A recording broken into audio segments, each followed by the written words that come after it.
Today is Tuesday, September 28th, 2021, coming up on Roland Martin Unfiltered, streaming live on the Black Star Network. Senator Tim Scott. Oh, I called BS on him yesterday, how he blamed Democrats for the George Floyd Act not passing. Why did he lie? Why did he contradict himself? And why are the police unions now saying no, Democrats did not want to defund the police? Ooh, I cannot wait to break it down for you. An arbitrator rules against Donald Trump in the non-disclosure agreement dispute with Omarosa Newman. She'll join us to discuss her big win over the loser, Donald Trump. On trial for wire fraud, theft, and embezzlement, a Tennessee state senator is fighting back. She's already acquitted on 15 of 20 charges. We'll talk with the president of the Memphis NAACP and the president of the National Bar Association about her case. During today's Senate Armed Services Committee hearing, General Mark Milley laid out Arkansas Senator Tom Cotton. That ain't really hard to do because Tom Cotton is a white nationalist. General Milley schools Cotton on what it really means to serve the commander-in-chief. Survivors and descendants of the 1921 Tulsa Race Massacre are asking an Oklahoma court to give them reparations. And Treasury Secretary Janet Yellen says the U.S. could run out of money by next month because the Republicans refuse to lift the debt ceiling. Also in Education Matters, we'll talk to a man who created a resource to help students, parents, and teachers for free.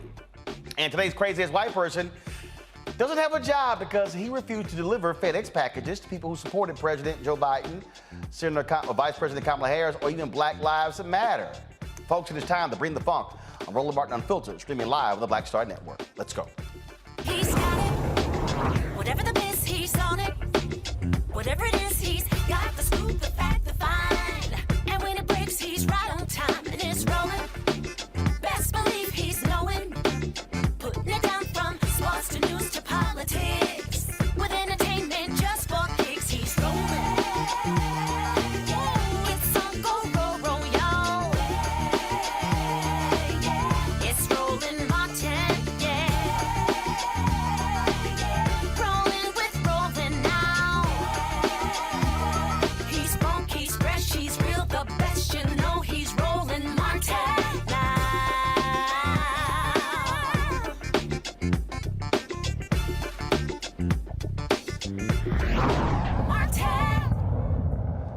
All right, folks, on Capitol Hill today, the head of the Joint Chief of Staff, let's just say he had a few words to say to Senator Tom Cotton. Okay, so they had this hearing talking about Afghanistan. Republicans were outraged, and Cotton was like, why didn't you resign over President Joe Biden not taking your advice? This is how Milley responded. General Milley, I can only conclude that your advice about staying in Afghanistan was rejected. I'm shocked to learn that your advice wasn't sought until August 25th on staying past the August 31 deadline. I understand that you're the principal military advisor, that you advise, you don't decide, the president decides. But if all this is true, General Milley, why haven't you resigned? Senator, as a senior military officer, resigning is a really serious thing. It's a political act if I'm resigning in protest. My job is to provide advice. My statutory responsibility is to provide legal advice or best military advice to the president, and that's my legal requirement. That's what the law is. The president doesn't have to agree with that advice. He doesn't have to make those decisions just because we're generals. And it would be an incredible act of political defiance for a commissioned officer to just resign because my advice is not taken. This country doesn't want generals figuring out what orders we are going to accept and do or not. That's not our job. The principle of civilian control of the military is absolute. It's critical to this republic. In addition to that, just from a personal standpoint, you know, my dad didn't get a choice to resign at Iwo Jima. And those kids that are at Abbey Gate, they don't get a choice to resign. And I'm not going to turn my back on them. I'm not going to resign. They can't resign, so I'm not going to resign. There's no way. If the orders are illegal, we're in a different place. But if the orders are legal from civilian authority, I intend to carry them out. Oh, See, that's what happens when you have leaders. Teresa Lundy is principal founder of TML Communications. Dr. Mustafa Santiago Ali, former senior advisor for the environmental justice at the EPA, will be joined later by Amisha Cross. Mustafa, it's so hilarious to listen to these Republicans. Why didn't you resign? It's like, dude, really? Really? I mean, other presidents have made calls where the generals disagreed. This whole notion that, whatever the generals say, let's do, that's how we screwed up Vietnam. Well, General Milley is a G, and I mean that in every sense of the word. He understands what honor is. He understands what respect is. He also understands his oath. And many seem to be lacking on Capitol Hill in understanding their oath. So to see a man who stands up, who understands that he may be under fire, that the president may disagree with his recommendations, that he's still going to continue to stay in there. He's going to make sure that he's supporting his troops. He's going to make sure that he supports his country, is what you expect out of a general, especially one that is not allowing politics to actually dissuade him or lead him in a different direction. So, I have a lot of respect for General Milley. I know it's not an easy position that he's in, and he's going to make mistakes like everyone else. But you have to give it up to a person who stands on their principle and is willing to stand in the fray. It really is hilarious to watch Republicans repeatedly, Teresa, try this little silly game of how dare you disagree with the generals. When the fact of the matter is we elect a president to be the commander-in-chief. That's what it's all about. And Republicans are real good at then, when they disagree with an action, then all of a sudden, how dare you? Yeah, it's very interesting because Republicans' talking points is all about following the Constitution, following the laws of the land. But when it is in the reverse, you always seem to hear the you're not on the right track, or it's not a part of the agenda. So not only is it funny, I find it, kind of disheartening, just even as an American, as we pay our tax dollars into the system, because if we're not listening to the right stance of government as it relates to some of these foreign issues, then I think we're in a very difficult place. So Republicans will continue to allow themselves to act like they are the know-alls of situations versus trying to actually figure out a plan of action so we can get to a better place. Yeah, it is repeatedly. It's just repeated.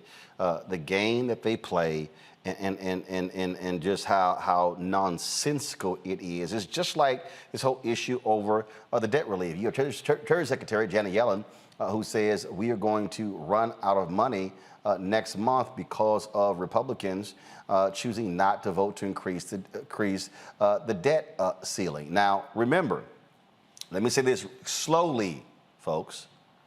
During the presidency of Donald Trump, Republicans added $8 billion to the, no, I'm sorry, $8 trillion to the federal deficit. 8 trillion. When they needed to raise the debt ceiling, did the Democrats go, no, you do it? No, they said, America has never defaulted, and we won't. But now Mitch McConnell is saying, hell no. Y'all want to raise it? Do it without us. This is what Chuck Schumer said. Republicans really want to see the debt ceiling raised without providing a single vote. I'm prepared to hold that vote. Leader McConnell today acknowledged addressing the debt limit is an urgent matter, but it's his party that's standing in the way of a quick resolution. This could get done today. Same thing, Teresa.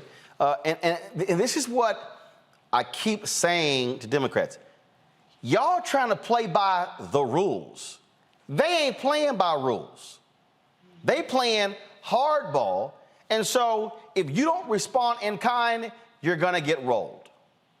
And that's exactly what we're seeing here. I think if we had came with a stronger position, and really started to put the agenda and allocated the funds where they needed to go, and when we had power, we should do it. I don't see what the holdback is, but I'm sure there's a lot of areas that we are not seeing. But I think overall, the goal was to make sure that we do not default. The goal is to make sure that the budget allocation is right and it's fitted for our country. Because again, when Donald Trump was in office, there was no scale to how much the country was spending. And now that he's out, it's almost like it's going to Biden's administration. So I think they never really got their hands around it. And of course, the time is really running out here in order for a decision to be made. And here's the whole piece. So, all right, now, Democrats, you got 50 votes. Take a vote. And if Manchin and Sinema or somebody else chooses not to vote, guess what? Blame them. That's exactly right. It's amazing. We voted for many Democrats because we believed in what Joe Biden's vision was for the country. And to have, a couple of folks, we might as well just call their names out, Senator Sinema and Senator Manchin, to not get on board and do the right things, which actually helps to protect our country in so many different ways. It sends a very clear sign about where their allegiances may actually lie. If you allow the country to default, I want everybody to just think about how you maybe over time have taken a hit to your credit and how it cost you more for everything in your life because of your credit being impacted. It's the same thing for countries. If you default, then that means that you are going to have a lower credit rating, and then you are going to end up paying more for everything. And then it also does a number of different other things on the international scale as well, where folks can no longer trust your currency, and folks can no longer trust many of the things that you're saying. So there are all these ripple effects that Republicans understand very well. And they understand they didn't want that to happen under Donald Trump, and that's the reason that they gave him a blank check for everything that he introduced. And it's also the reason why they are trying to, as I often say, hit Biden with 1,000 cuts to weaken him, because he has an economy right now that's moving along. So they've got to figure out a way to get something to be able to talk about in the midterms that will resonate with everyday hardworking people, and that means you got to impact the economy. So here's the deal. Government funding expires on Thursday. And what I keep saying to people is we see the game that they're going to play. This is what they do. And so you got the 50 votes. Use them. See, this is where, I'm sorry, where you're Manchin or Sinema, y'all keep talking about bipartisanship. If these punk-ass Republicans won't even vote to increase the debt ceiling, they were never going to vote for the George Floyd Justice Act. You're never going to find 10 Republicans to support the For the People Act. They don't exist. It is a phantom notion that you can find 10 Republicans to go along with one of those measures. Yeah, people are still playing politics up there, and they're really not thinking strategically. Roland, you've been saying it from the beginning that, if the votes are there, then we should use them. And if the votes aren't there, it's almost like we're beating the horn, continuously with no response. So, we don't want the government to run out of money. But again, we have to use the power that we have as Democrats and those that we voted into office. We expect them to do the right thing, especially as it relates to our country. All right, folks, let's talk about doing the right thing. Donald Trump, we all know he lost, even though he refuses to accept that he got his ass whooped. Well, guess what? When you get checked out of public housing like he did, that means you lost. No, you didn't win. And he keeps losing. They lost in court numerous times when it came to, again, his lying claims about him winning the election and it being rigged. It wasn't. It was a lie. It was a big-ass lie. Now he loses again. I remember all the names that he called his former aide, Omarosa Newman. Well, this whole issue about this non-disclosure agreement. So he required all of the people working on this campaign to sign NDAs. The fool even had the people in the White House sign NDAs. Y'all, they're taxpayer funded. You can't do that. So they went to arbitration. Well, an arbitrator agreed with Omarosa with her argument that the non-disclosure agreement she signed while working for Trump's 2016 campaign is invalid under New York contract law. Now, he sued her after she released her 2018 book, Unhinged, an insider's account of the Trump White House. Well, she joins us right now from Jacksonville, Florida. Omarosa, glad to have you here. In addition to winning, the campaign has to pay your legal fees? Yes, they do. They have to pay my legal fees and all costs as well. So it's quite a victory, but also a victory for all the other staffers who have been gagged and who have been silenced and not able to share what they've experienced during their time in the White House or on his campaign. So because this arbitrator's ruling, so if anyone else who signed, again, NDAs with the campaign, are they now free to talk, or could he just try to sue them and then force all of them to go to an individual arbitrator as well?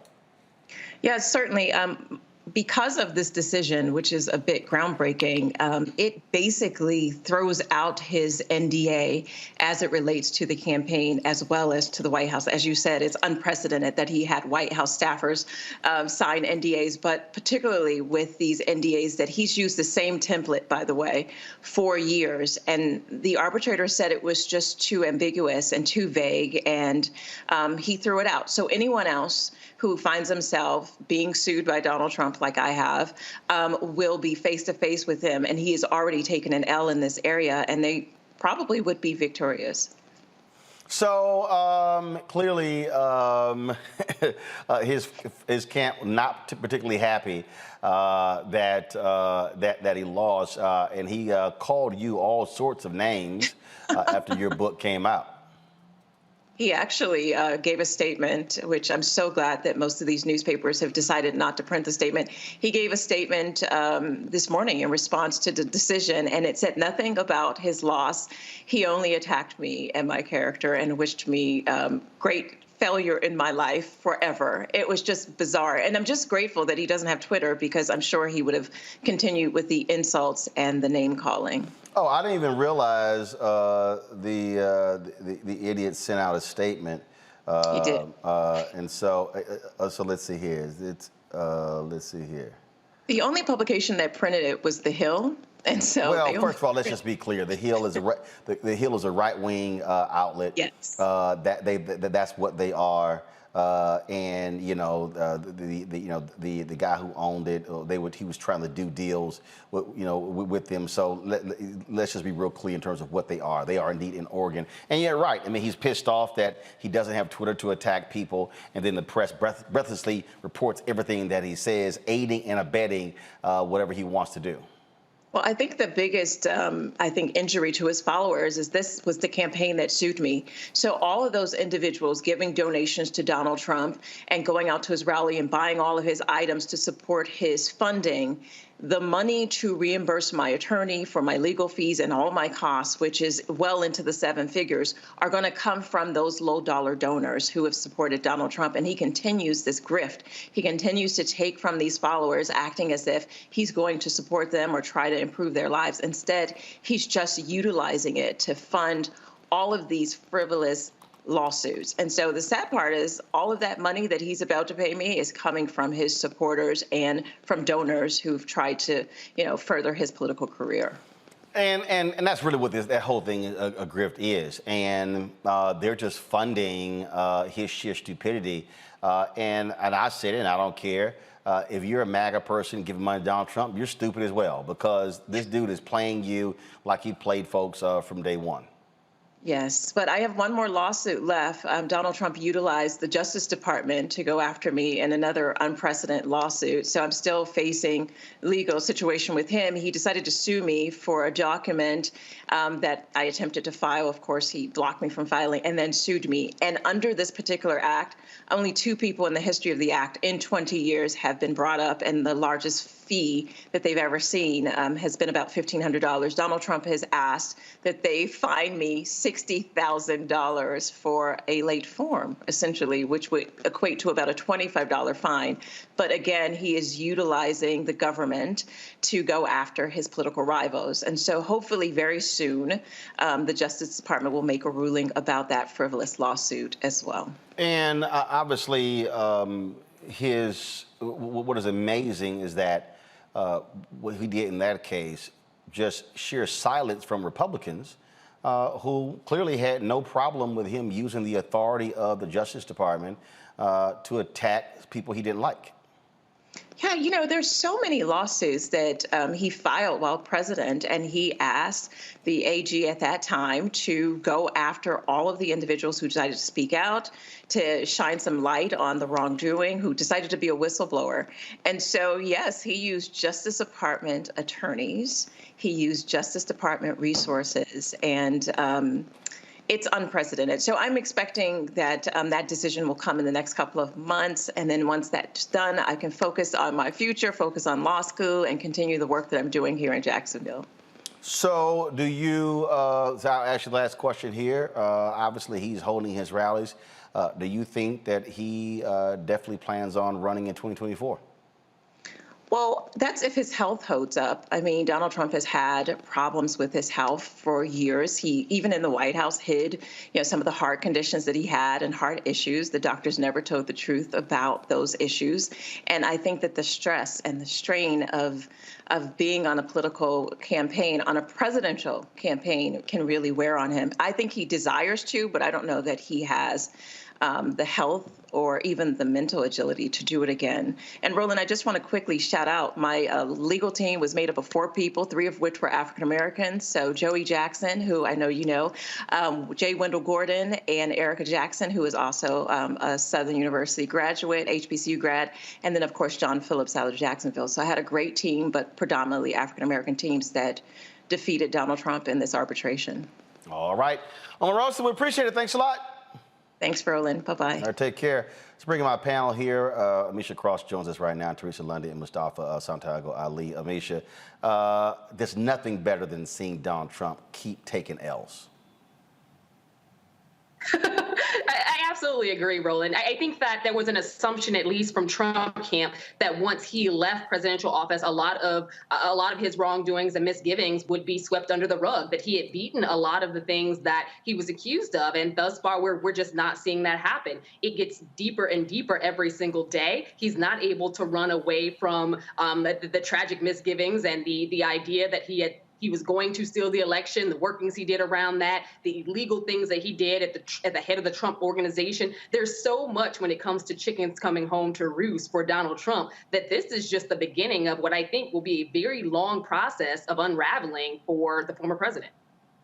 You know, it's the loss after loss after loss. And the thing that's a trip, Mustafa, he's always threatening. He threatens everybody, and it's kind of like, dude, you're a loser. You're a loser. You can call Joe Biden sleepy all day. He campaigned from his basement. He must have whooped your ass from his basement.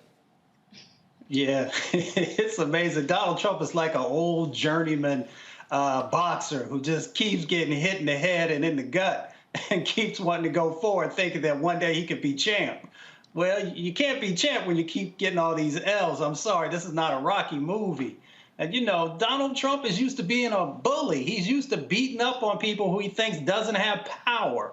And because he thinks they don't have power, he uses those NDAs and other legal sort of ways of kind of jacking people up. But, time is up. You no longer can do that type of stuff. So whether it's New York State coming for you or the feds coming for you or a number of other bad business deals where people are now coming for you, you're going to keep taking L's. So you should just go ahead and sit down and fade off into the sunset Because if you keep trying to get back up, folks gonna keep knocking you down. This is why, Teresa, as Mustafa said, when you're dealing with a bully, you punch a bully in the face.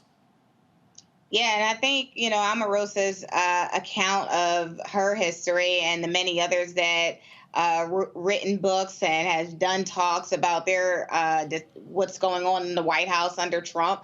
Again, this is a history-breaking moment, and I believe that there's going to be a lot more wins coming from individuals, consultants, and even staffers.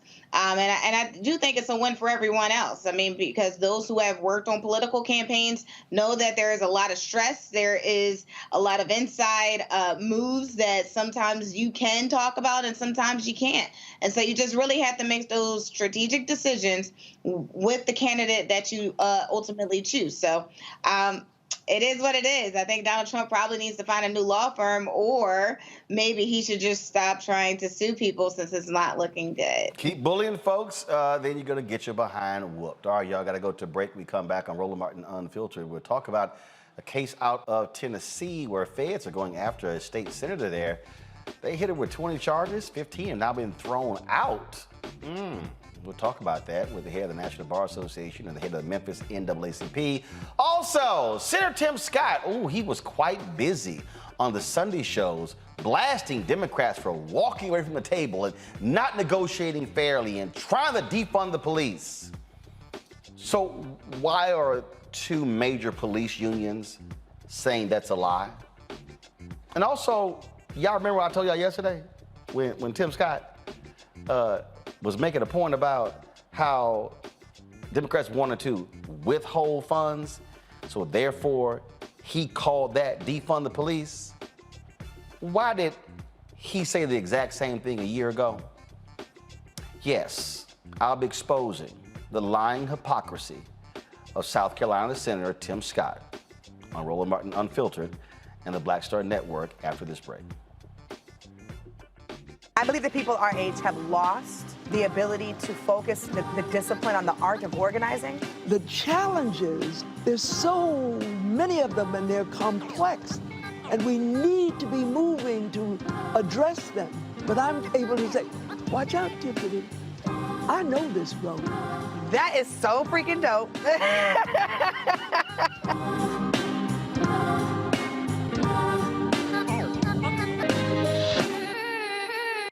Time to be smart. Roland Martin's doing this every day. Oh, no punches! Thank you, Roland Martin, for always giving voice to the issues. Look for Roland Martin in the whirlwind, to quote Marcus Garvey again. The video looks phenomenal, so I'm really excited to see it on my big screen. Support this man, Black Media. He makes sure that our stories are told. See, this difference between Black Star Network and Black-owned media and something like CNN. I got to defer to the brilliance of Dr. Carr and to the brilliance of the Black Star Network. I am rolling with Roland all the way. Honored to be on a show that you own. A black man owns the show. Folks, Black Star Network is here. I'm real revolutionary right now. Roland was amazing on there. Stay black. I love y'all. I can't commend you enough about this platform that you've created for us to be able to share who we are, what we're doing in the world, and the impact that we're having. Let's be smart. Bring your eyeballs home. You can't be Black-owned media and be scared. You dig?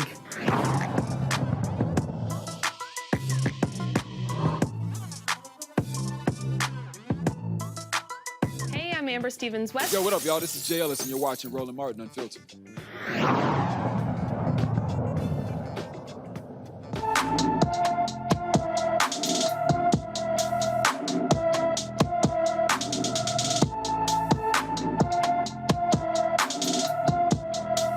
The show going to be the one who is black and missing today is a sister from my hometown of Houston, Texas. 37-year-old Ashley Guillory was last seen in Houston on September 4, 2021. The mother of three was driving a black 2004 Toyota Camry, four-door sedan with unknown paper temporary plates. It was unknown what color, type, or style of clothing she was wearing. If you have seen Ashley Guillory, since her reported disappearance, please, or you know about her whereabouts, or any information concerning her disappearance, please call the Houston Police Department at 832-394-1840, 832-394-1840, or call Texas EquuSearch at 281-309-9500, 281-309-9500. All right, folks, let's talk about the story that's out of the state of Tennessee. A state senator there was hit with 20 federal charges regarding the use of funds for nonprofit. 20 charges. Well, the trial is still ongoing, but the judge has already thrown out 15 of the 20 charges against State Senator Katrina Robinson. She's accused of using $600,000 in federal funds granted to her health care school for personal expenses. Robinson's attorneys argued that the prosecutor's financial analysis of her documents was flawed. She is still on trial, as I said, for the remaining 5 charges. Van Turner, attorney for the president of the Memphis NAACP, joins us from Memphis, and also Judge Carlos Moore, president of the National Bar Association, joins us as well. Glad to have you both. I'll start with you, Van. You are, of course, again, with the NAACP there, an attorney as well. And so, does not bode well for federal authorities when the judge throws out nearly the entire case, 15 of the 20 charges, before it's even done. Yeah, I would agree.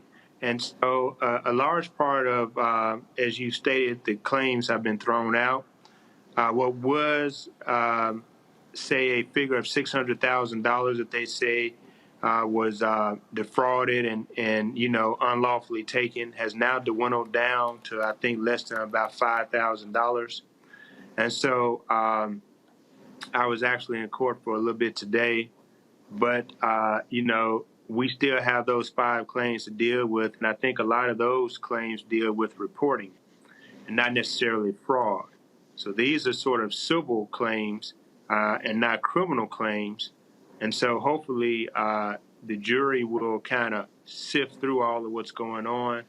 And, if there's a civil fine to be paid, let that be paid, but allow Senator Robinson to return back to what she was doing, and that's really putting qualified healthcare workers into the workforce, which are so sorely needed right now during this COVID-19 pandemic crisis. At her accusing her using the money for her wedding, a Jeep for her daughter, handbags, and other items. Yeah. So essentially, what Senator Robinson had was a teaching center for nurses, and the students would pay a tuition, and that was the bulk of what the institute received. And then she received a federal grant, which was a stipend or a scholarship that was used to defray some of the costs. So essentially, the bulk of what she profited from was from the tuition payments paid by the students and not necessarily from the government. And so I think that's been her argument throughout the trial. And essentially, once you make a profit, you can do with that profit what you want to do with it. And so as long as she was not taken away from the students, as long as the students were still being educated and getting what they paid for, there was no issue. And so if she wanted to, buy nice things or do nice things, as long as she was not defrauding the federal government, as long as she was taking care of her students, there should not have been a problem. Carlos, what do you make of the prosecutors going after this new Tennessee state senator? I believe they were going after her because she's a black woman that's powerful. We have seen this time and time again when black women, especially black women, get power in this country, they are targeted. And we believe Senator Robinson was targeted just like some of these prosecutors in St. Louis and other places have been targeted. Marilyn Mosby in Baltimore, they are consistently targeted. And as the president of the National Bar Association, I am dead set on standing up for these women. So the judge issued the oral ruling on Monday. The trial resumed today. how long do you think this is going to go on? And do you think that throwing out 15 to 20 bodes well for her to be acquitted on the final 5 charges?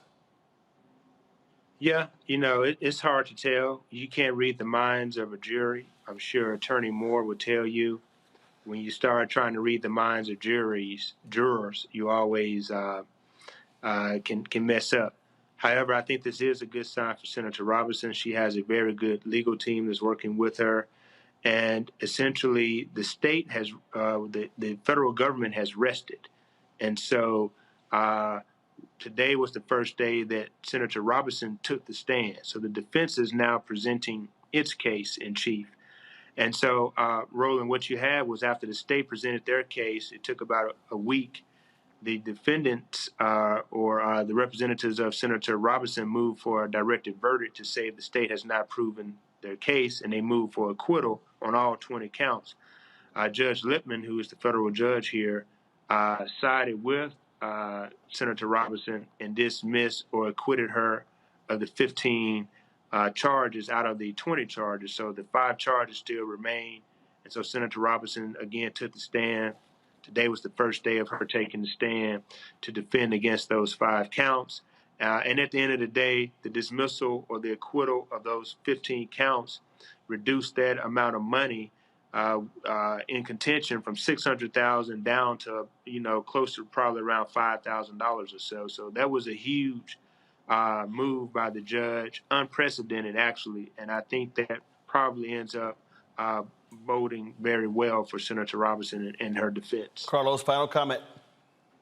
Yes, I agree that should bode well for Senator Robinson. As Attorney Turner stated, we can never read the minds of the jurors, but I would take comfort in that 15 of the 20 charges have been dismissed basically by the judge, and that sends a resounding message to the prosecution, to the government. All right, then. Gentlemen, I certainly appreciate it. Thank you very much for joining us. Thank you, Roland. This is one of the things that, and we've talked about this many times before, Mustafa, Teresa, as well as Amisha, that when you're a black elected official, and when anything that you're doing with the use of federal funds, I mean, you better make sure every I is dotted, T crossed, because we've seen how they have targeted and gone after and frankly convicted African-American elected officials for things along those lines. And so, I would say to any black politician, hey, always have your stuff, paperwork, everything in order, because we know how this has ended too often for a lot of African-Americans in the past. You're absolutely right. Look, I'm in the Commonwealth of Pennsylvania, and the amount of elected officials from local, state, and federal have been accused and convicted. We either have an overzealous prosecutor, or we just have individuals who don't have the right finance compliance manager. And that person will get especially a black elected official, in trouble, or they'll hold that information while they're a candidate and wait until they're elected to make sure it's brought up in the spotlight. So I think, again, if we got to make sure we put the right people in place, first and foremost, but two, we have to have the right compliance manager, especially if accounting and I guess providing some of these documents to the FBC or to the state compliance is not your specialty. Mustafa. Well, we always know that black elected officials are always in harm's way, and there is a double standard. So what I share with folks is, one, make sure that you always have a great attorney and have a great accountant. That accountant can help you to make sure there's no commingling of funds or that there are any improprieties that folks will use against you, because folks are looking for something. I know at least of a handful of black elected officials that I know personally who have had to utilize a huge amount of money to defend themselves just to be proven innocent. Now, let's also just couch that by pointing out that there are folks on Capitol Hill right now who actually made huge amounts of money because of their insider trading knowledge, around COVID-19 and their sets of investments that still haven't been brought to justice. But of course, we know when you have a darker hue, if that situation had gone on, it would be a different situation. And we know that many of our brothers and sisters who are in office are in the crosshairs, because there are those who don't want them to have the power to be able to do the right thing. So you got to keep your game tight. And so we're certainly waiting to see what happens in this case. But again, when you're dealing with these U.S. attorneys, and someone should be asking questions of this prosecutor, Amisha. You take someone to court, 20 charges, and hell, they throw out 15 of the 20 before the trial is even over? See, he got what, and I think the party got what they wanted out of this. It was used to taint the waters, to throw sharks in the water, because at the end of the day, we have an elected official who is doing what the majority of the state of Tennessee is not. We have to remember that Tennessee, with the substitution of Nashville and Memphis, is by and large a very red state. So when you have a representative who is out there doing what she needs to do, trying to get people the healthcare access that they deserve, trying to ensure that those who need the COVID-19 vaccine the most, those who look like you, I, and everyone on this panel, are going to get that level of access, training and ensuring that funding goes to nurses and this new wave of healthcare officials that represent the communities they serve. That's not necessarily something that the Tennessee General Assembly or the governor of Tennessee actually wants to see happen. So they're doing this to basically throw the sharks in the water, raise a level of ire about this woman, to diminish her in the role that she's doing and the good work that she's doing on the ground. They came at her knowing that much of this was much ado about nothing, but it doesn't matter once you've already created this aura about an elected official who just happens to be a Black woman, a newly elected official, and the fact that they are consistently saying that she is using money illegally to benefit and profit herself. That's what they ran through the tabloids across Tennessee. That's what they ran in the Tennessean, the newspaper of the state of Tennessee, the newspaper out of Nashville. That's what they ran in several publications across the state and on major media across the state as well. This has been in the water for a long time. They got what they wanted out of it. It wasn't necessarily fully about prosecution as much as it was diminishing her and ensuring that it would be a tough road to hoe when it came to her having a name that was clean. All right, then. All right, folks, going to a break. When we come back, Senator Tim Scott. Yeah, he's been talking to everybody, blasting Democrats, making it sound like that he was, just all on the up and up when it came to George Floyd Justice Act. He was lying. We discussed it last night. Part 2 tonight, next. Roland Martin Unfiltered. Before we go, be sure to join our Bring the Funk fan club. Here's the information to give. Cash App, $RM Unfiltered. PayPal.me/R Martin Unfiltered. Venmo.com/RM Unfiltered. Zelle is Roland@RolandSMartin.com. Roland@RolandMartinUnfiltered.com. Trust me, y'all want to text your friends and family. They don't want to miss this next segment. See, this is why when you're independent and Black owned, you can speak truth. That's what's going to happen next. You ain't going to get this on the other networks. We'll be back in a moment.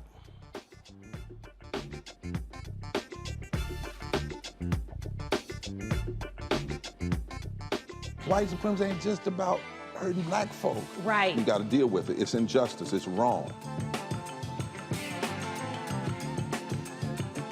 I do feel like in this generation, we've got to do more around being intentional in resolving conflict. You and I haven't always agreed. Yeah. But we agree on the big piece. Yeah. Our conflict is not about destruction. Conflict's going to happen.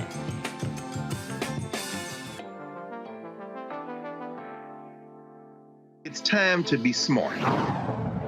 When we control our institutions, we win. This is the most important news show on television of any racial background. Y'all put $2, $3, $4, $5, $10, $15, $20, $30 on this and keep this going. What you've done, Roland, since this crisis came out in full bloom. Anybody watching this, tell your friends, go back and look at the last 2 weeks, especially of Roland Martin Unfiltered. I mean, hell, go back and look at the last 2 days. You've had sitting United States senators today, Klobuchar and Harris. Whatever you have that you can bring to Roland Martin Unfiltered to support it, please do, because this information may literally save your life. Watch Roland Martin Unfiltered daily at 6 p.m. Eastern on YouTube, Facebook, or Periscope, or go to RolandMartinUnfiltered.com. Support the Roland Martin Unfiltered Daily Digital Show by going to RolandMartinUnfiltered.com. Our goal is to get 20,000 of our fans contributing $50 each for the whole year. You can make this possible. RolandMartinUnfiltered.com. Hey, what's up? This is Marlon Wayans. No, it's not Keenan. No, or as some of y'all say, Clignon. No, it's not Damien. It's really, it's not Damien because I do not have a bald head. It's one of the Wayans. It's not Winans because they have been coming up to go, hey, how you doing? I love the Winans. There's no BB and no CC in this family. There's Kiki and Damon. So I am one of them Wayans brothers, or as you may want to call fraternity population. There's the Chinese, and then there's the Wayans. There's so many of us. 7 Wayanses was born during this drop. So you are watching my man Roland Martin, who really is swagged out. I want to give a big shout out to my man Roland Martin because he inspired the generation. He's the one that got Al Sharpton in the gym doing selfies. He got at Reverend Al was like, oh, I see Roland trying to look like he got a little 2-pack. I'm going to get him one better. He's the one that got Al doing the one-handed almost push-up on the desk. So Roland Martin is the inspiration behind that. So be sure to tune in and watch. Roland Martin, Unfiltered.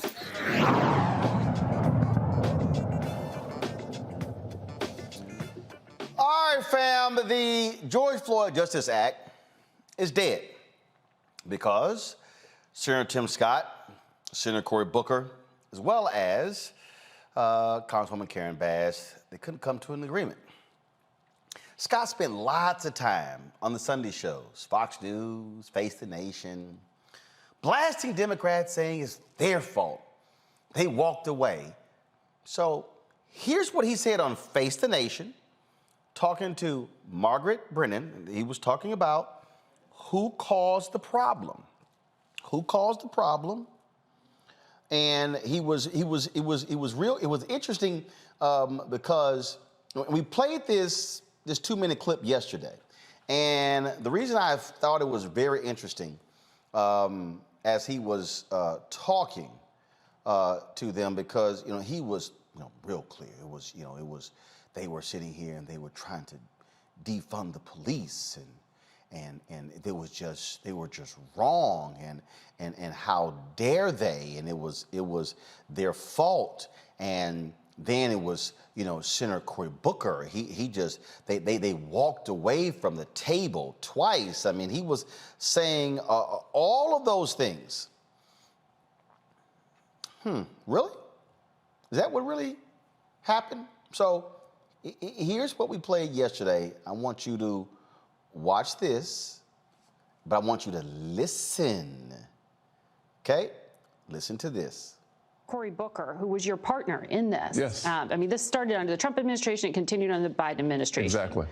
When Republicans in control went nowhere, Democrats in control, it's going nowhere. But both times, the folks that left the table were the Democrats. Let's just be clear that we have stayed at the table. The Justice Act provided clear direction to improve the quality of the experience for the communities at risk and the law enforcement officers who patrol those areas. So if you're still at the table, was the issue that you just couldn't deliver Republican votes? Absolutely not. What Senator Booker proposed to you with what he has described as this compromise? Once again, the fact is that last time around, we gave them 20 amendments to change the bill in any way they wanted to. This time, we said simply this: I am not going to participate in reducing funding for the police after we saw major city after major city to fund the police. Many provisions in this bill that he wanted me to agree to limited or reduced funding for the police. That's a lose. That's a lose proposition. When you reduce funding for police, you actually lose lives in the communities. Our approach was a win-win approach. We want the best wearing the badge, and we want the vulnerable protected. So when you tie funding losses in this legislation, you should expect an allergic reaction from me.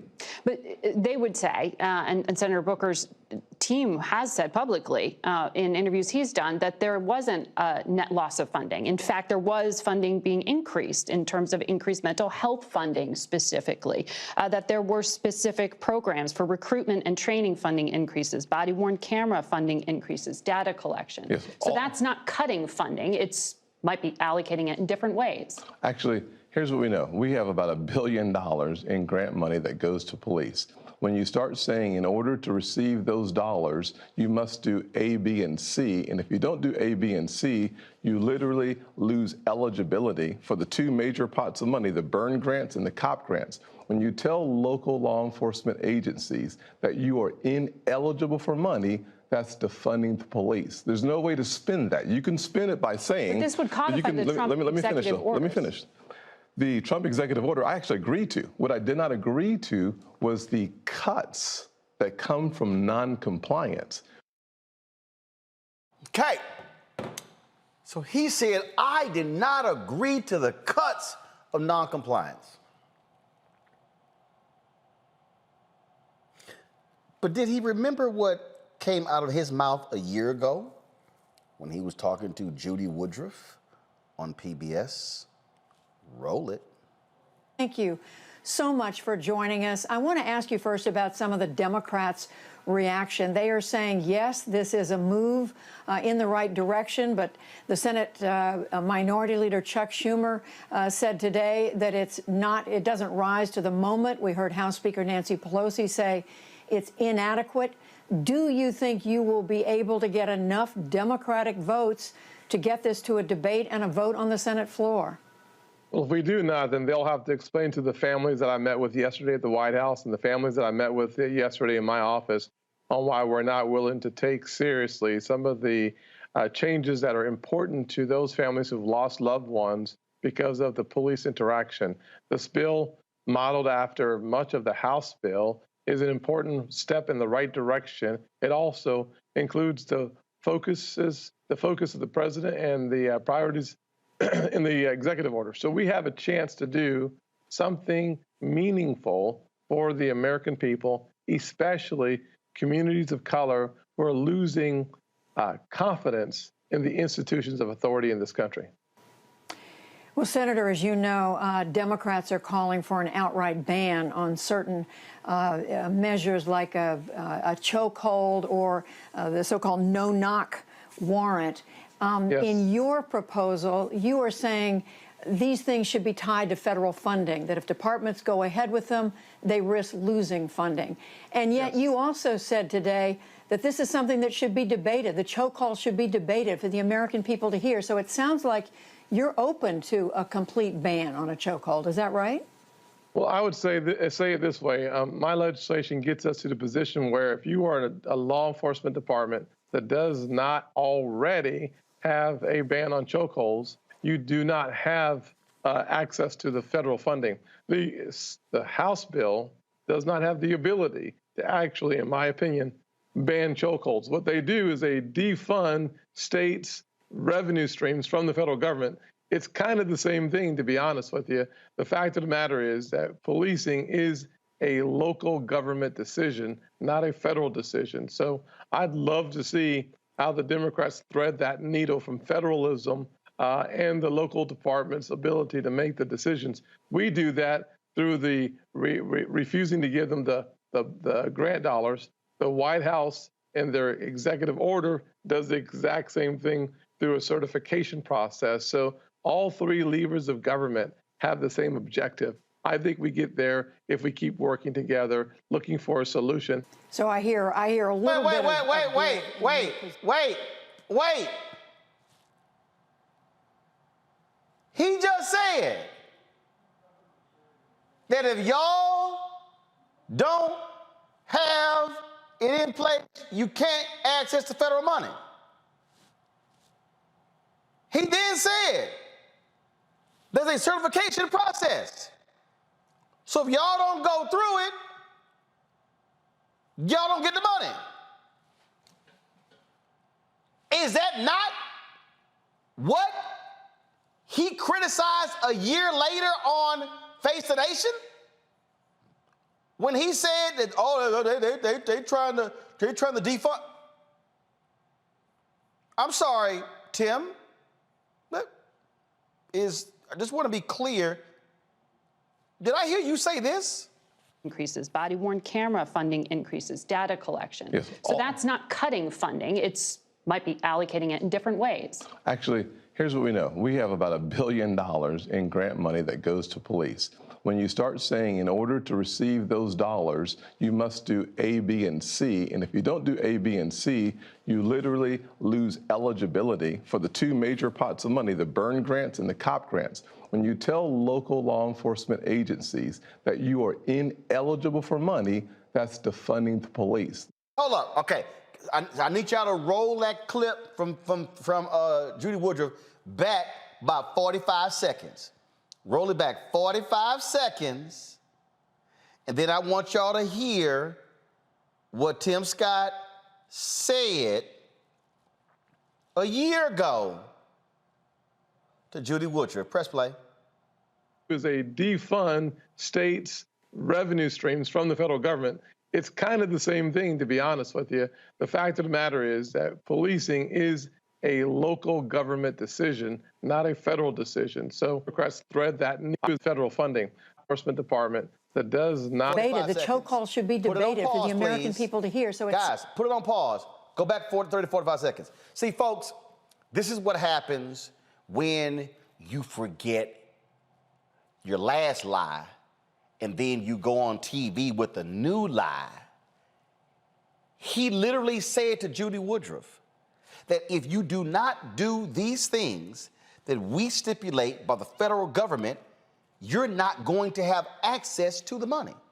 He literally said in the Trump executive order, there's a certification process. Y'all, a certification process means if you're not certified, you don't get the money. Press play. And yet you also said today that this is something that should be debated. The choke call should be debated for the American people to hear. So it sounds like you're open to a complete ban on a chokehold. Is that right? Well, I would say it this way. My legislation gets us to the position where if you are a law enforcement department that does not already have a ban on chokeholds, you do not have access to the federal funding. Stop, pause. So you do not have a policy already banning chokeholds, you can't get the money. That's the same thing he criticized. Press play. Does not have the ability to actually, in my opinion, ban chokeholds. What they do is they defund states' revenue streams from the federal government. It's kind of the same thing, to be honest with you.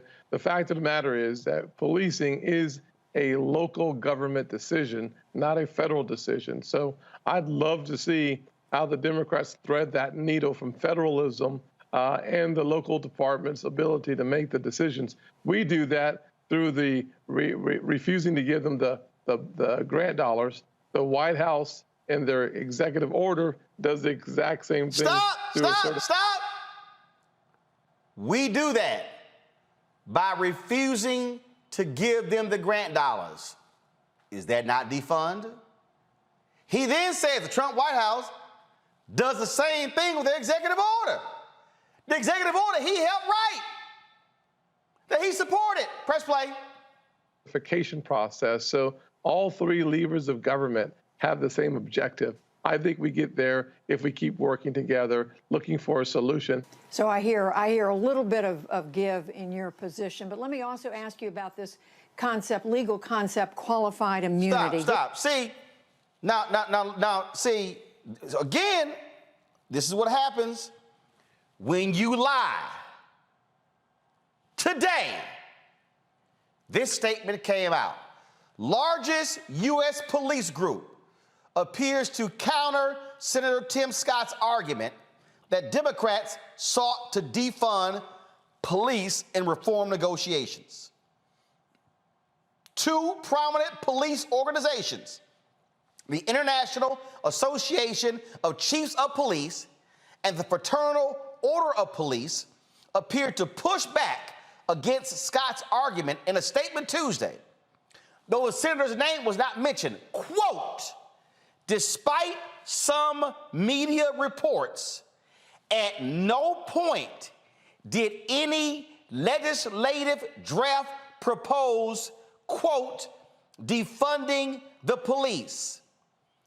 In fact, The legislation specifically provided additional funding to assist law enforcement agencies in training, agency accreditation, and data collection initiatives. These provisions would have helped strengthen law enforcement, improve community police engagement, quote, without compromising management and officers' rights, authorities, and legal protections. This, y'all, is the statement right here. I'm going to pull it up. This is the actual statement right here. Right here. So here's what happened. Scott said, well, you need to get the unions on. Booker said, cool. Booker went to these two unions, got the deal. All of us came back, brought it back to Scott, said, they on. Then all of a sudden, the deal got leaked. Then the other unions start yelling and screaming, scuttle the whole deal. See, Scott's been disingenuous. He's lying. At no point did Scott say that the unions were on board. So he goes on Face the Nation, he goes on Fox News, blasting Democrats, saying, oh, they want to defund the police. Here you have two police unions, Fraternal Order Police. We ain't no friends with FOP. Admitting that's a lie. So who will you believe? Y'all also notice Tenor Tim Scott would not say specifically, this is what I need in the bill. You know why? Because we had Congresswoman Karen Bass on the show on Thursday. I've talked with others on Capitol Hill. Scott kept moving the goalposts. Scott wouldn't commit. Well, no, I'm gonna need that. Well, no, I'm gonna need that. Well, no, I'm gonna need that. Scott would not even, listen to the Face the Nation, he would not even commit to what was in the Trump executive order. And y'all, he helped support it. This is why he cannot be trusted on this issue. Senator Tim Scott is lying. Either the Democrats wanted to defund the police or the unions are lying. Senator Tim Scott, which one is it? Are you lying or are the unions lying? I'm reading their statement. He won't answer their statement. Because, see, y'all got to understand, the moment the lie is told, remember, the lie moves around the world faster than truth. So he goes on the shows on Sunday. News Cycle Sunday, News Cycle Monday. They dropped their new statement today. Old news now. The lie was effective. The lie was cemented. He did the interview on Saturday. They released a portion of it on Saturday to gin up attention to watch it on Sunday. That's what he did. So y'all also notice, Senator Tim Scott, why don't you sit down with Senator Cory Booker and do a dual interview? And let's go over what you supported and what you didn't support. Let's go over what deals were brought back to you and deals that you rejected. See, that's what really happened here. He's not going to come on this show because he's going to have to answer these questions. He's going to have to answer not so dancing around these little cute little phrases. He's going to have to answer, no. What specifically did you ask for that the Democrats said no? There were 5 major issues in this bill. 3 of them, the top 3, chokeholds, no-knock warrants, databases. Senator Scott, didn't you support databases in your bill last year? So, no databases this time?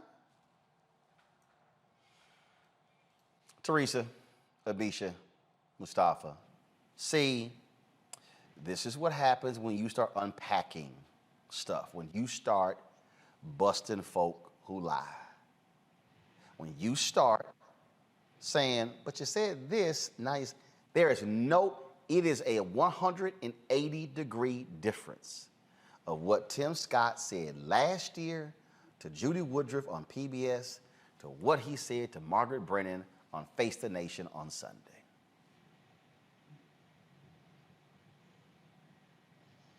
Any one of you can jump in. No, you're right, Roland. I think that we also have to remember that something else happened between last year and that Julie Woodruff interview and what happened over this past weekend. What we saw was a great mass of people who were marching, protesting, those on the right as well who wanted to get some level of attention during the election cycle, understanding that voters really cared about police brutality. I would argue that, and we've seen this in the numbers, that that level of people in the streets, but also that level of this being a top line issue for not just the Black community, but adjacent communities that also saw it as important, has significantly gone down. And what Tim Scott did was take advantage of the increase in gun violence, and he's utilized that to be basically his standard bearer in terms of arguing that we need more police. The whole defund the police argument we know is a farce. Nobody within the construct of this legislation was trying to defund the police. That is not what that was about. What we also know is that tying specific elements of funding to a specific platform is nothing new, nor is removing said funding if an organization or if a state group or city-based group goes outside of that. We've seen it with community block grants, CDBG grants. We've seen it with grants to healthcare organizations. We've seen it with grants to education organizations. We've seen it with federal funding to basically anything that goes to the states or the city. So none of this is new. What Tim Scott did was make a disingenuous pact in the beginning because he wanted to have that leveraging point in media, and then came back to the mean because the rest of the Republican Party told him to, and because Tim Scott sees himself as somebody who's going to be running at the top of the ticket in 2024. He does not want to have anything on the mantle that looks like it is progressive. He doesn't want to have anything on the mantle that would push against what the commentary is running on Fox, on OAN, on a lot of these other conservative networks. He was going to always come back, and he needed the political cover. He needed the cover that came from this push to put more officers on the street, largely brought on by the rise in gun violence, which arguably we know how to reduce that as well, and Democrats have plans for that, and Republicans consistently push against them. But this has been a long time coming for Tim Scott. I don't think he was ever genuine about it to begin with. He was just taking advantage of a moment in which this was a platform issue, and the minute that moment started to wane, he decided to push go on something that the Republicans wanted to do all along, pull the rug out from under everyone when it came to true, legitimate police reforms. See, here's the thing here, Mustafa. Tim Scott has never said, this is what I needed in the bill to move forward. If you actually go back and listen to all the interviews he's given, he has never definitively said, this is what I needed. No, it was always an excuse. It was always another excuse. And so Democrats were conceding. They would go back, and it was like one thing after another. And it was sort of like, okay, what is it? Like, dude, what do you want? I am told he was specifically asked, okay, Tim, what is it that you want for us to move forward? And he could not articulate that. He was not actually trying to move forward because and you know why? I think he knows he couldn't go get another 8 votes. See, here's what other people don't understand. Senator Lindsey Graham met with the George Floyd family on the anniversary of the George Floyd's death. When I interviewed the family, I had the only interview with the family on that day when they came and met us down here at Black Lives Matter Plaza. They had a meeting, and Senator Lindsey Graham said in the meeting that I'm going to help Tim move this across the finish line. We think we can get 20 to 25 votes. Tim Scott, you couldn't even get 8 other votes. And so what does he do? Mustafa blames a Democrat because he failed. He could not convince his own Republicans to support a bill that he was their lead negotiator. I mean, that's exactly right. I mean, you know, he doesn't want to get locked down and have to give specifics because he knows, like you said, the Democrats were willing to do whatever was necessary to get something passed. The country was demanding that something get passed. And, you know, folks pulled his card. And when they pulled his card, he used the Shaggy defense. He said, it wasn't me. And, you know, and he keeps saying it. You know, I didn't say that. I didn't do that. And then when people run the tape, you know, the truth is revealed. So, you know, we know what we're dealing with here. Misha laid it out for you. This is about him preparing himself for the 2024 election.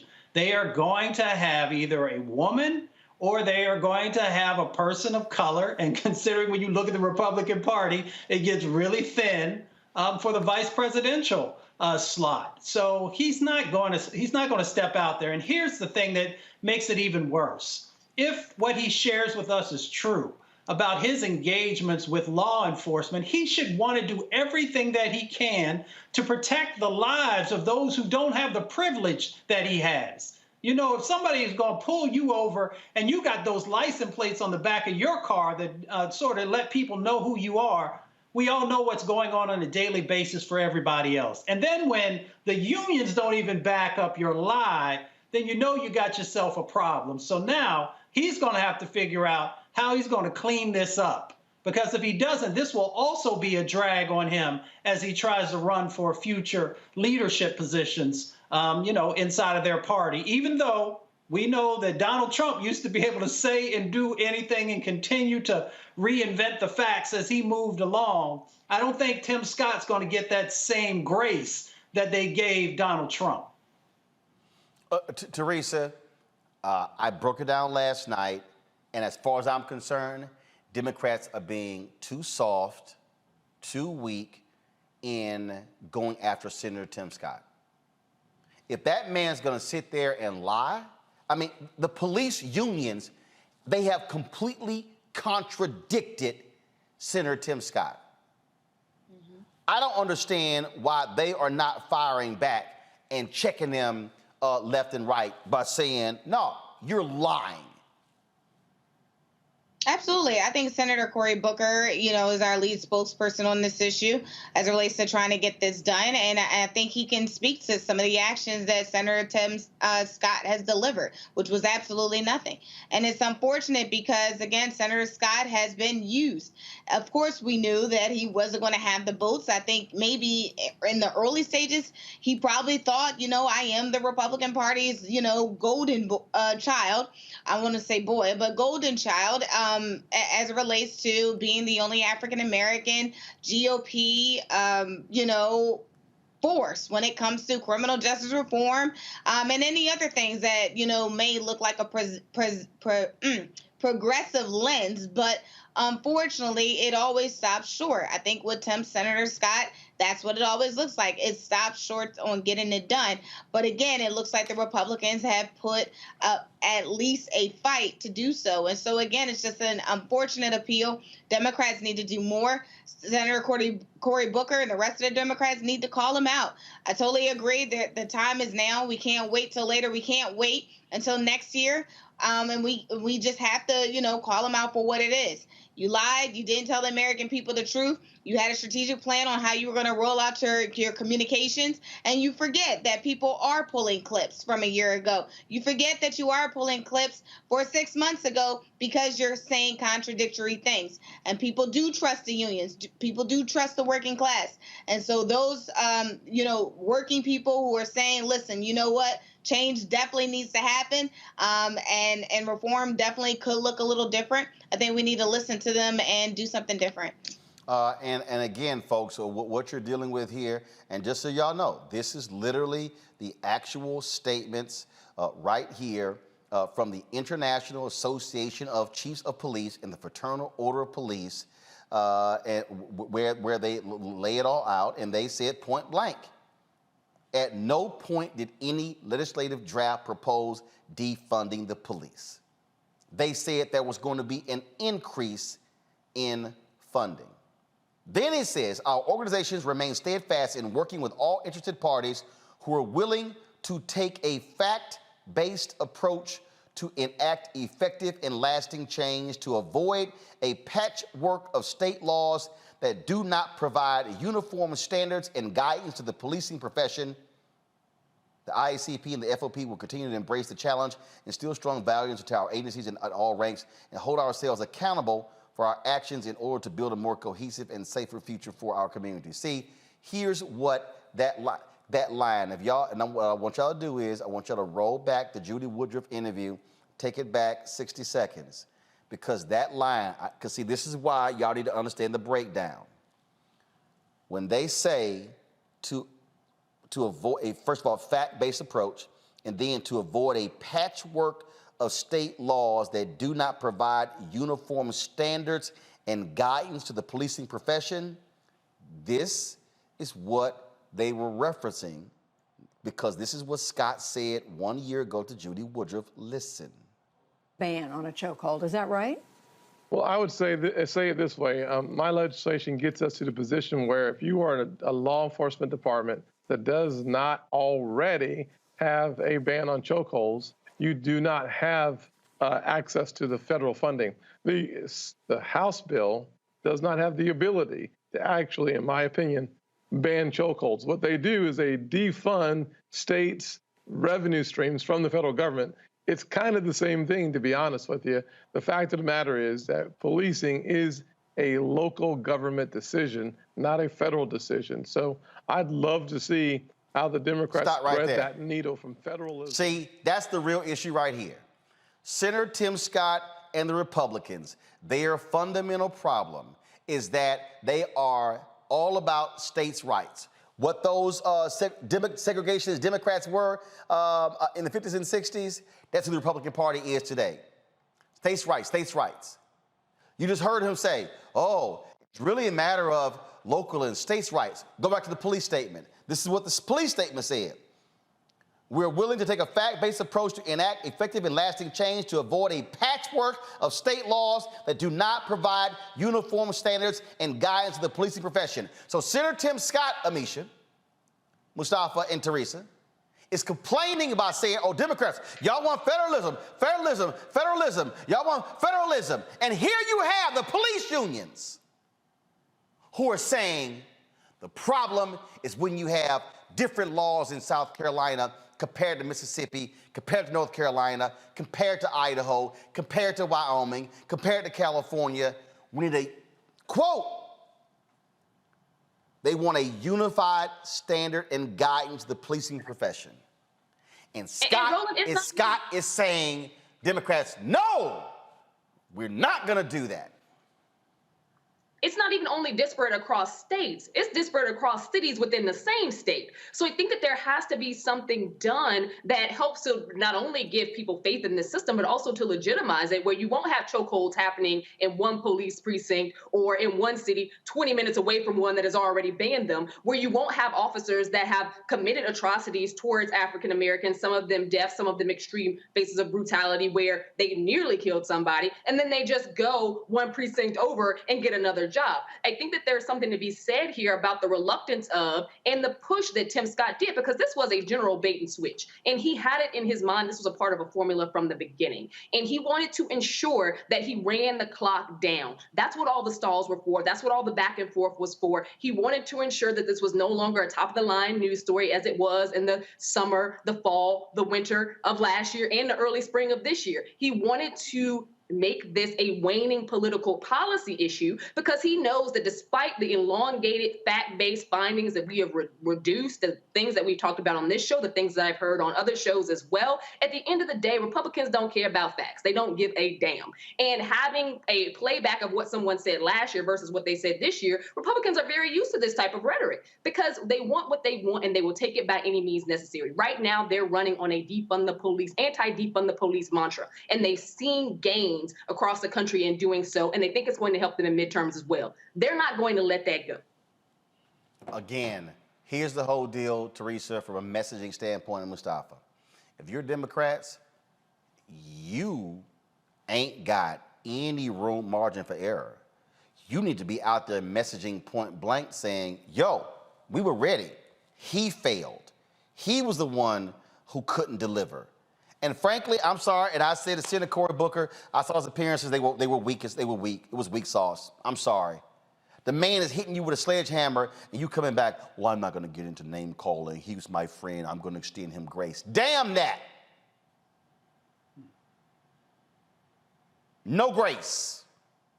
No grace. You got to get right to it. Final comment, Mustafa and Teresa. Well, you can't give grace because we got people's lives that are in jeopardy by not having, the consistencies that's in place. I mean, the police, these police departments and unions know that they're going to continue to get sued. So, and all the time that I spent in the federal government, folks wanted consistency. In the states, industries wanted consistency so that they knew what the regulation was. What are the lines that we can operate in? And it helps folks to just be clear. So when you don't do that, now, Senator Tim Scott continues to drop the ball. I can go through a number of pieces of legislation that he's worked on where he hasn't been successful. And the things that he was able to work with others to get passed hasn't helped people. So this is just another example of failed policies and not being able to deliver on the things that you say that you can do. Well, I sent it to him. I just sent him a text message, Teresa, saying no response to what the union said, totally contradicting what you said on Face the Nation. Yeah, he ain't text me back in 4 years. I'm not expecting him to hit me back, but I already know it's still his number, and I'm gonna keep sending it to him because somebody needs to be demanding the truth from him. I agree. I mean, look, if there's a number that we can all text at the same time, please let us know. We'll flood the gates. But I think there is a federal, position that needs to happen. Again, most of these police departments, I think they actually keep it localized. They don't like to change. They're very traditional, and the way they fight crime, the way they prosecute are the ways that they love to be. And of course, I think some of the unions are very sick and tired of being sued and tired of going in arbitration. And I think they are looking for the federal government to step in and do their job. So if there isn't a federal state law or federal law that is changing how police reform happens in the cities and states across the country, then we are going to have these continued situations where people are, doing whatever they choose to when they become one in uniform to protect and serve. All right then, folks, gonna go to a break. We come back, our Education Matters segment. Don't forget, we also have Crazy as White People segment, and they broke ground today on the Obama Presidential Center. We'll show you some of that as well. All that coming up next on Roland Martin Unfiltered, streaming live on the Black Star Network. Download the app, all platforms, Apple phone, Android TV, Apple TV, Roku, Fire TV, Amazon Fire, Xbox, Smart TV, Samsung Smart TV, all those platforms. Download the Black Star Network app. We're trying to get to 20,000 downloads. We already passed 10,000. We're past 13,000. Tell a friend, let's get to 20,000. My goal is to have 50,000 downloads by December 31st. Let's make it happen. I'll be right back. Black women have always been essential. So now how are you going to pay us like that? And it's not just the salary. I mean, there are a whole number of issues that have to support us as women. Yeah, that's what we deserve. That we shouldn't have to beg anybody for that. And I think that we are trying to do our best as a generation to honor the fact that we didn't come here alone and we didn't come here by accident. I always say every generation has to define for itself what it means to move the needle forward.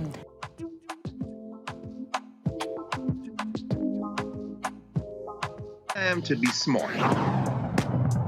Roland Martin's doing this every day. Oh, no punches! Thank you, Roland Martin, for always giving voice to the issues. Look for Roland Martin in the whirlwind, to quote Marcus Garvey again. The video looks phenomenal, so I'm really excited to see it on my big screen. Support this man, Black media. He makes sure that our stories are told. See, this difference between Black Star Network and Black-owned media and something like CNN. I got to defer to the brilliance of Dr. Carr and to the brilliance of the Black Star Network. I am rolling with Roland all the way. Honored to be on a show that you own. A Black man owns the show. Folks, Black Star Network is here. I'm real revolutionary right now.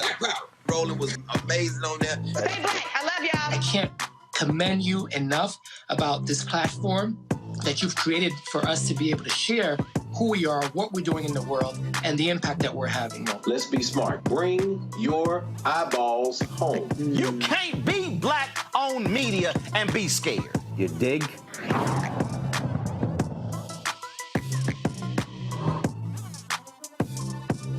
Hi, I'm LD Barge. Hey, yo, Peace World, what's going on? It's the Love King of R&B, Raheem Devon, and you're watching Roland Martin, Unfiltered.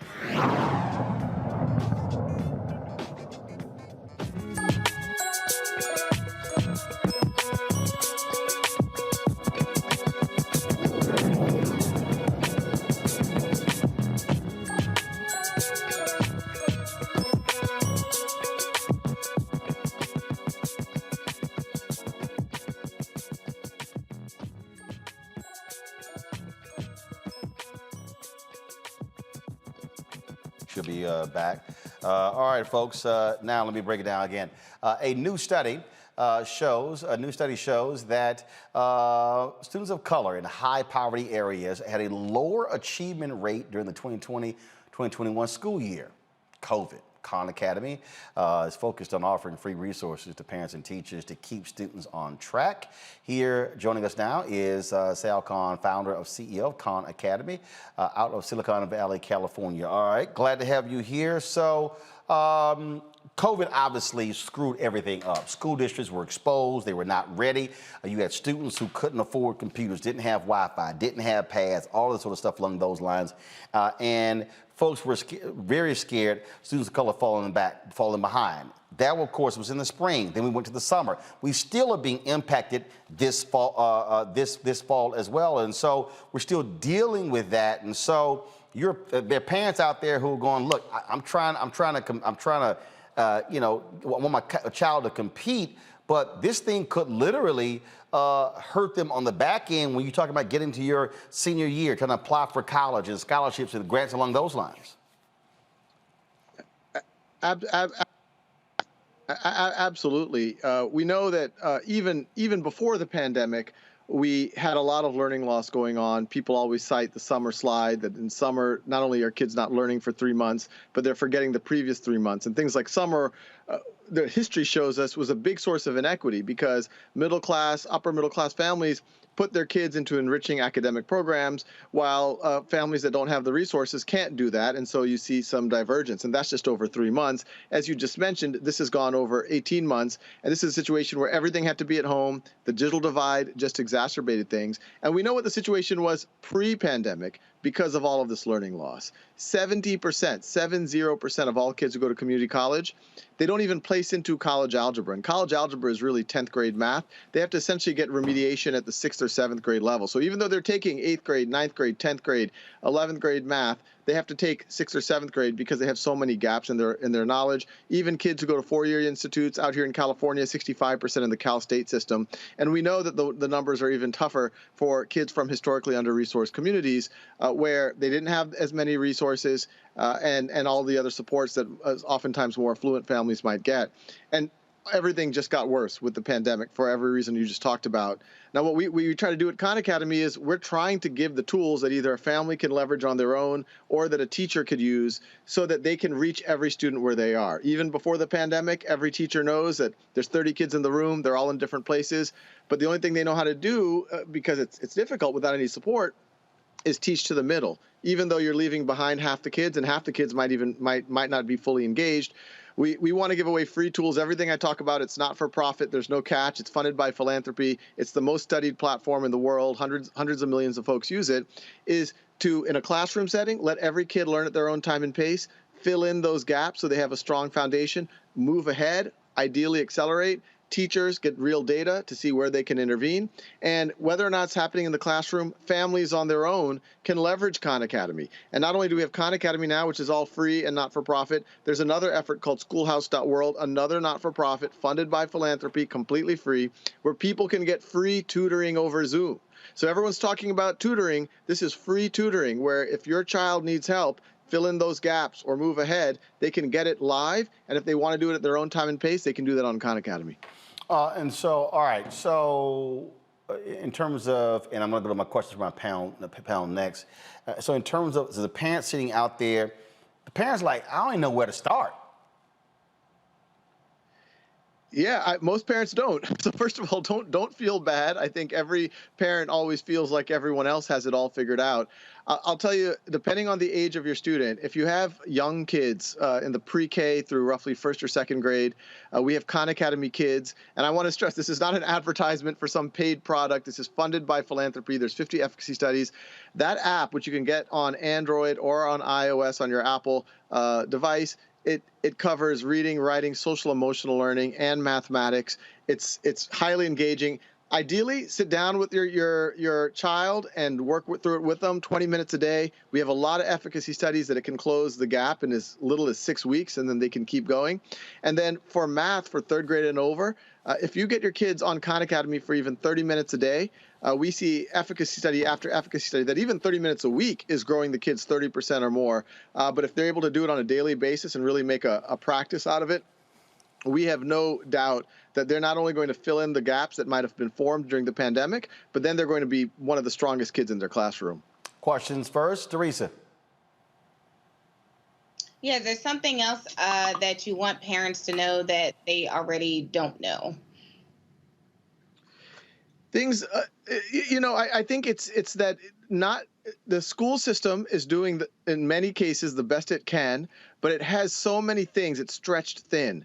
And so I think, for parents, and I do think the pandemic did make a lot of parents realize this, because they had to be the teaching assistant. They had to be with their kids at home and try to help them submit the assignments and all of that, is that you in order for your child not to fall through the cracks, because every school district can't meet the needs of every student personally, that's where using these types of supports like Khan Academy or Schoolhouse.world, and I'll say it again because people are skeptical. They think that something that's free, there must be a catch, that someone's going to charge them or something's going to happen to it, or maybe it's not as good as a thing that I see ads for on TV. But the reality is there's more efficacy studies here. It's more robust, and it's being used already in school systems around the world. So parents should try it out, and it's very usable for students to engage. If you talk to students who are a little bit older, I'm guessing they're already using it. So this could actually be a point of engagement where the parents can talk to your child about it, say, hey, why don't you do 20 minutes a day, keep working on it.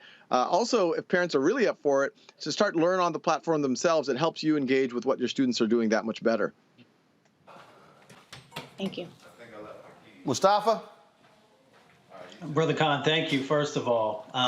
As we get to the end of this decade and you look back, what would you like to have seen the Khan Academy be able to accomplish? Well, our mission statement is free world-class education for anyone, anywhere. And then I oftentimes add the parenthetical, and we're serious about it.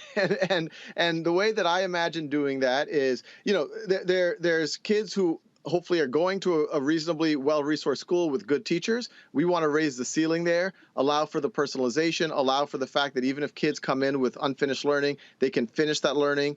But we also know that there's a lot of kids, if we think globally, who might not have a school at all. But even here in the United States, kids might go to a school, but we know that a majority of minority schools in the United States do not offer some of the courses that we would consider table stakes, courses like Algebra 2, courses like physics, courses like biology, or even where it is offered, there's often, I would say, a deficit bias, a deficit mentality. There's a lot of research that backs this up, where the system might not think that these kids are as capable. And this is where a tool like Khan Academy can say, no, we're going to give you the same expectations. It's mastery-based. Take as much time as you need, but eventually master the concepts. So we want to do that. We already have a strong offering in math. We're adding science as we speak. We want to go into the humanities.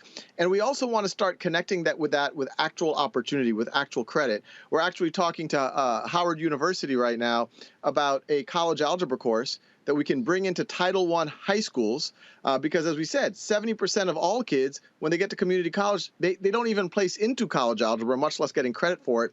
Imagine if all kids could get credit for college algebra before they're even allowed to drop out of high school, and they've actually mastered the material. And if they don't master it at the end of that course, they keep working on it until the point that they master it. It's not a situation where you get a C and you get called a C student the rest of your life. If you're at an 80%, keep working on it so you can eventually get mastery. And so I'm hoping that is something that it's mainstream in the next 5, 10 years. And I think this tutoring program is going to be really interesting because we're already seeing a lot of people benefiting from the tutoring. They're finding that this free tutoring on schoolhouse.world is better than things that they might have even been able to pay for. And the way that we motivate the tutors is we say, and some of these tutors are high school students and college students, is we say, if you can tutor algebra or biology or statistics, we're going to find opportunities for you. We're going to help you get into college. If you're a college admissions officer, wouldn't you want to admit the kid who's a great tutor in algebra or a great tutor in biology? And that should also be a pathway to job opportunity, so it's not gated by where you go to college. Lamisha. Awesome, and thanks for being here. You are speaking my language as somebody who has worked in education leadership at the K through 12 level as well as at the community college level. You're really speaking facts here. When I think about things like the brain drain, which happened long before COVID-19, COVID-19 is getting a lot of credit for things that have been existing in the public school system for a very long time. How do parents and schools work to eradicate what we've already seen in terms of kids who've been basically left behind, many of which grade levels behind, despite the fact that they're still getting passed on? We know this because we know the scores in math, we know the scores in reading and writing, and there was a statistic that came out just last week that in 2024, 2025, we are going to have up to 86% of young people who are functionally illiterate. So there's something else going on. We talk about math and science a lot, which obviously STEM matters, but what we don't talk about as often is literacy. And we're walking into a population of young people who, quite frankly, cannot read and write. What types of platforms are you working on to address that as well? What is out here for parents? Absolutely. And, you know, second place to the college math remediation problem is the college writing problem. And that just shows an issue, even for the kids who don't go to college. It shows exactly what you're talking about, how big the deficit is, where kids aren't even being able to do the basic reading and writing at what we would really consider a functional level, which is a middle school level. And, you know, what's happening is once those deficits form, unless you do things in what I would call a mastery framework, they're only going to get worse and worse. If I give you a test and you got a 70% on basic exponents, and it just might be, it took you a little longer to get that, you might have had something going on at home that week, the system right now gives you a C- or a D, and then the whole class will move on to the next concept that's going to build on that deficit. It's going to build, you're going to go into negative exponents or equations that deal with exponents. Somehow, and you could be a genius, but you're not going to be able to engage with this next thing when you have that deficit, that gap that's sitting there.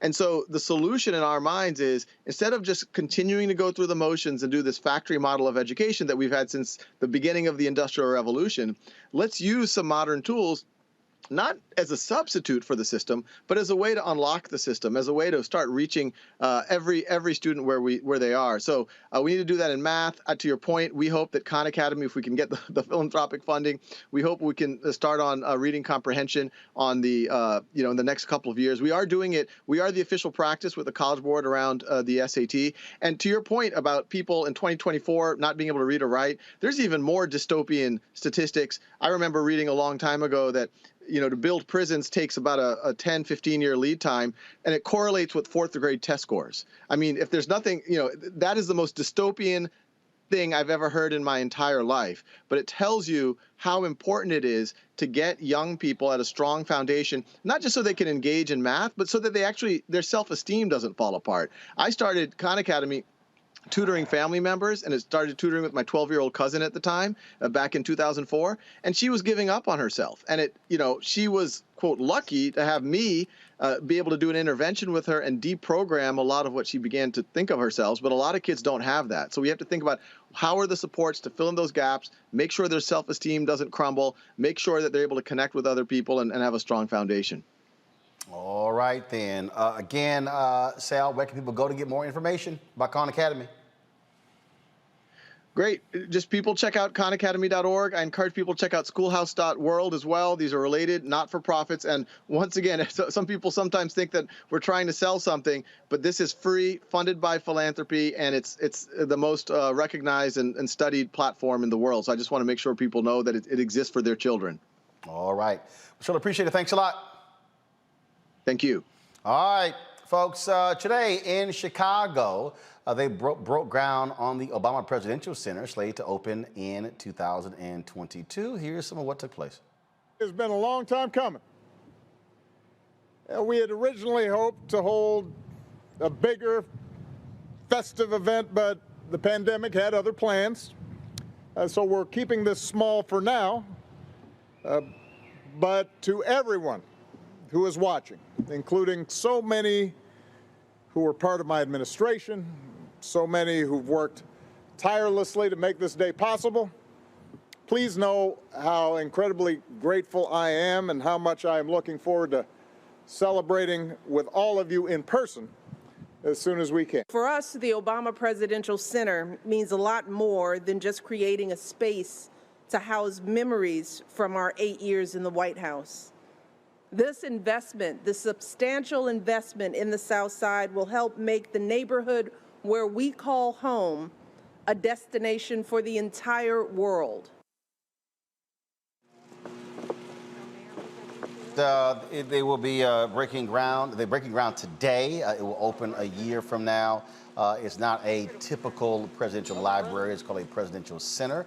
Unlike other presidential libraries, papers and things along those lines are going to be digital as opposed to hard copies. And so it all begins there in Chicago, and development goes also surrounding areas as a Tiger Woods designed golf course that's going to be also built as well.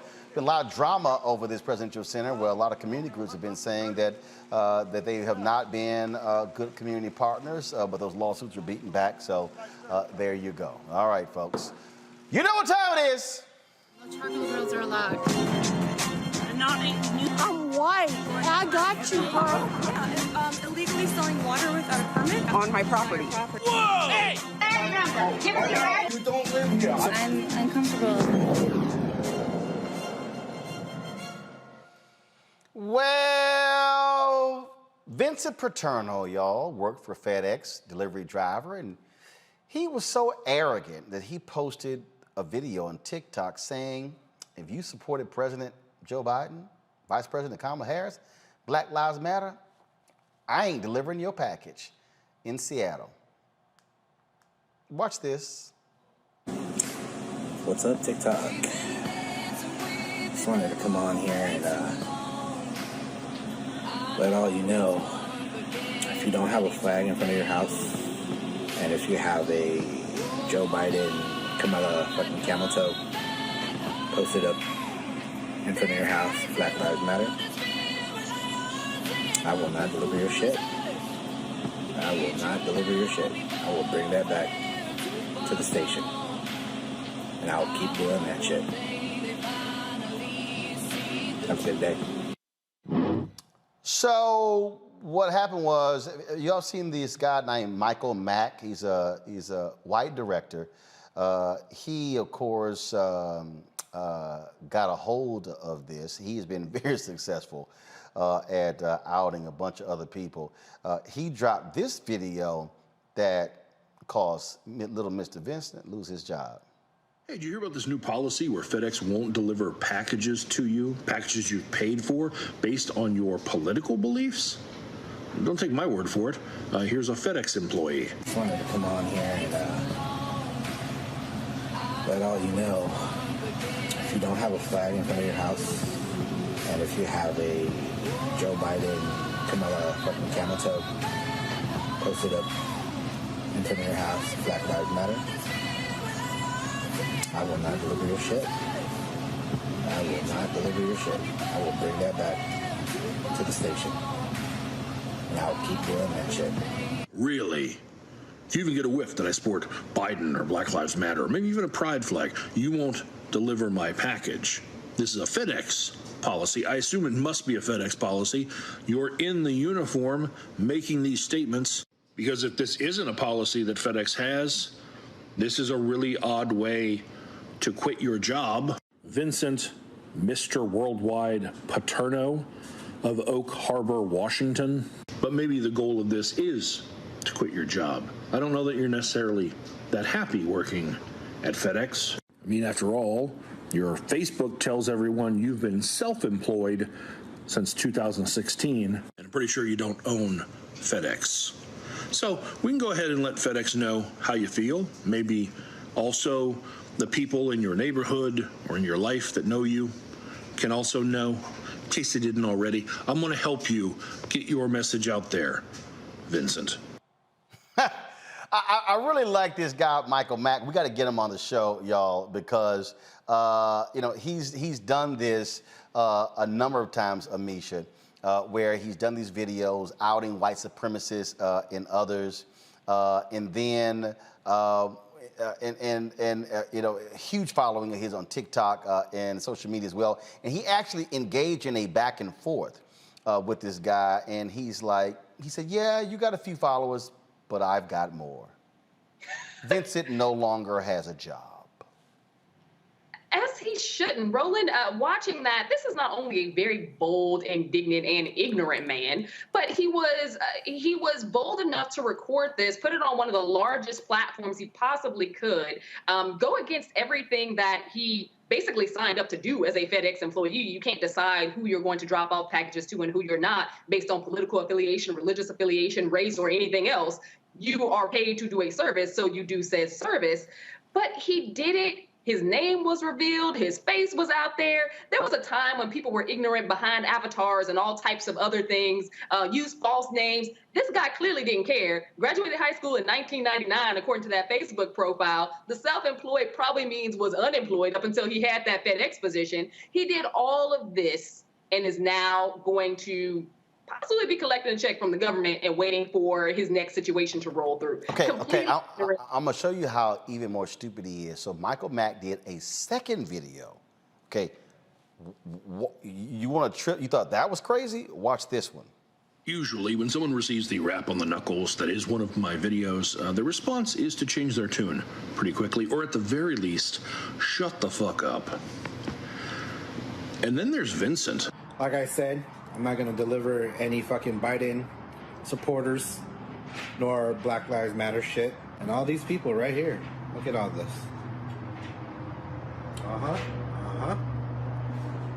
Y'all didn't get your shit today. Oh, and on top of that, my boss hit me up today and said, "Hey, how come you didn't deliver 40 stocks?" And I said, "Because they're fucking Biden supporters." And he said, "Hey, you know that's going to cost you your monthly bonus. $600? I'll lose a bonus? Who cares? Standing up for what's right. But if y'all want to show some love, my link is in the bio." We're such a piece of shit. You know, your wife messaged me to tell me how she and your children do not agree with you, how she begged you not to post this. Now you've posted a second time, and she's getting threats, which, by the way, if you've contacted his family and threatened them, you're no better than he is. 40 stops.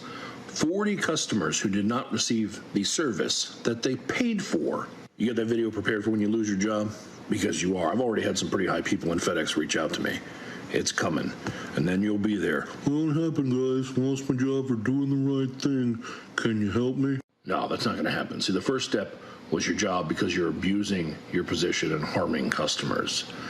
Next, when you ask for that money, I take all that too. PayPal, Venmo, Cash App, GoFundMe. Whatever route you try, I'm going to take it. And I know you probably think you're safe because you blocked me on TikTok and on Instagram after you left this comment and tried to paint this picture like, oh, medical supplies. Yeah, no, I see all of this. There is nothing you will do I won't hear about. So if your objective was to have like 30 seconds of fame for being really shitty on the internet, you can have that. Anything else? No. You done messed up, Aaron. I love it. He's like, "You want this smoke? I got you." I'm confused, Roland, though. Why was the bonus the only issue that his supervisor had with it? Okay, well, we'll take your bonus away. This was a right. Okay, they should have fired him and the manager, Mustafa. I mean, stupid is as stupid does. You know, it's really, this is going to follow him forever. These folks don't get it. Not only are you going to lose your job, but you ain't going to be able to have a reference. People are going to be looking at you and watching you and following you.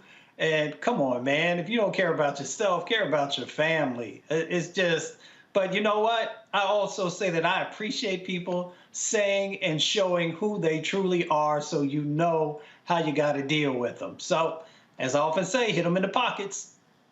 The reason I really appreciate what Michael Mack does, Teresa, I don't know if y'all remember, but there was a woman in New York, I think it was in New York, who was arrested, who was peddling fake vaccination cards, and she had an in. She was paying somebody who was with the New York system, and they were putting the information in the database. Well, he actually hit the woman on Instagram. She responded.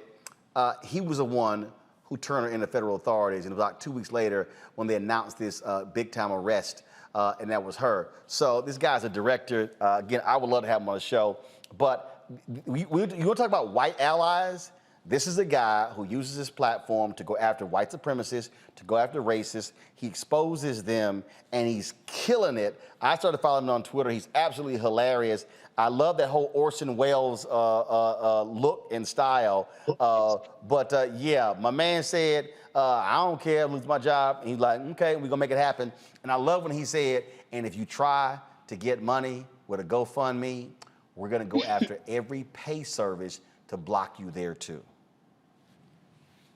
I think there's a bigger problem that I saw, and it had to do with the management of FedEx just saying you're losing your bonus. It's almost like he justified what he was doing. And for me, that's actually a really big problem because FedEx, I get it. It's hard to find workers during these times. Everybody's getting unemployment, and you got to pretty much pay people in order to work for a company these days. But I think the bigger issue is the amount of attention that this person is getting and the amount of privilege and the amount of power he assumes that he has by doing certain things. And I mean, if the flags offend him, what else offends him? Is black people offending him? Is black dogs offending him? And what next will he do while in this position and feeling like anything that he does, he can get away with? So I have a bigger problem with corporate, and I think they need to address it. Yeah, and in fact, we should have had to wait for corporate. The manager should have said, you're gone. Mm-hmm. You're gone. You're done. It's toast. But you don't necessarily have folks who have that sort of courage, and so that's exactly what you saw take place there. So, all right, folks, real quick here, National Inventors Hall of Fame inducts 2 black women for the first time in history. The late ophthalmologist Patricia Bath and engineer Marion Croak will be part of the 2022 class. Bath's invention, laser phaco, led her to an easier, faster removal of cataracts. I actually met her at a conference, helping millions of suffering patients and ophthalmologists worldwide. She's also the first black female doctor to receive a medical patent and the first black woman to lead several residency programs. She passed away in 2019. Croak is responsible for more than 200 patents, and leads Google's Research Center for Responsible AI and Human-Centered Technology. Her voice-over internet protocol is the key to today's audio and video conferencing. Croak and her team created a text-to-donate system that aided victims of Hurricane Katrina and the 2010 earthquake in Haiti. So certainly congratulations to those 2 sisters. And like I said, I was at a conference. It was in New York. It was the culture. Oh my God, what was it? It was 29. It was in New York. We were at SAP, and it was great. And they told me about her.